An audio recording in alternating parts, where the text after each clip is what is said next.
free cookers, une bonne pâte à tartiner, healthy, rapide et naturelle, ça vous dit?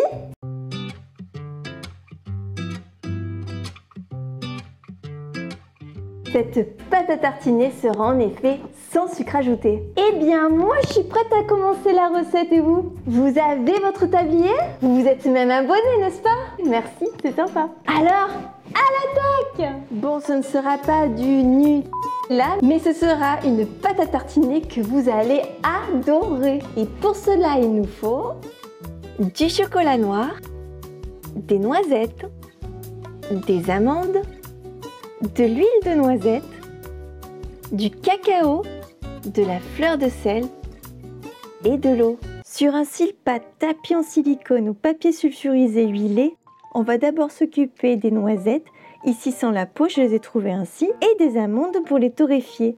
Ça part au four un quart d'heure à 170 degrés. Après avoir laissé un peu refroidir, si vous avez la peau des noisettes, frottez-les entre vos mains pour l'enlever. Cela évitera l'amertume dans la pâte à tartiner.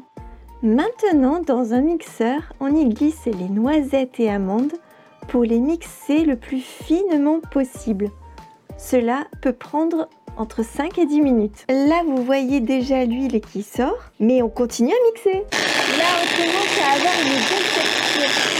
Ouh, qu'est-ce que c'est bruyant ça, vous trouvez pas? Non, juste je disais que cette pâte à tartiner exaltait toutes ses saveurs.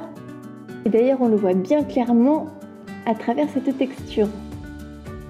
Au bout de 10 minutes, la crème est lisse et les fruits ont bien rendu leur huile. Occupons-nous à présent de faire fondre au bain-marie notre chocolat.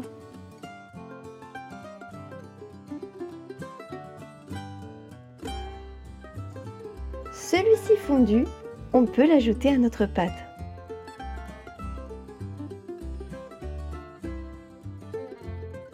Bien entendu, le mélange se fera en mixant.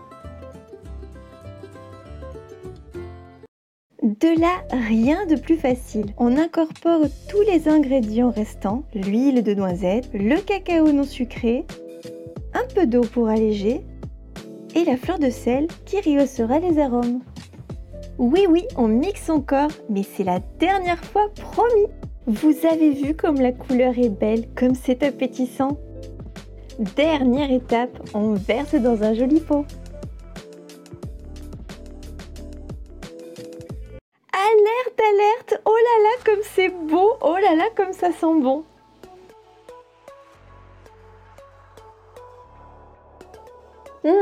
Si vous êtes accro à cette pâte à tartiner, faites-le moi savoir en likant et commentant. En tout cas, je vous préviens, c'est une tuerie à la cuillère. Mais gardez-en un peu pour des crêpes par exemple. Je vous embrasse très fort et je vous dis à très vite pour de nouvelles aventures pâtissières. Bye bye les free cookers!